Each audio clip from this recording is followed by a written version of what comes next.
Dahil hindi kami natuloy sa check-up, toys muna daw. Sa Tuesday pa daw available ang check-up para sa bata. Ano, wala ka pa napipili, kuya?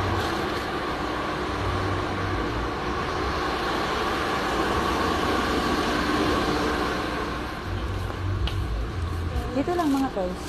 Ayan. Diyan lang ang mga pamboys. O, dito sa kabila.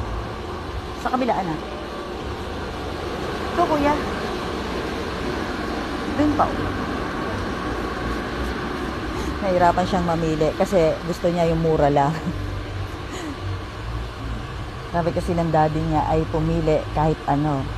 Pero alam niya na pag ako kasama niya, kailangan ay mura lang.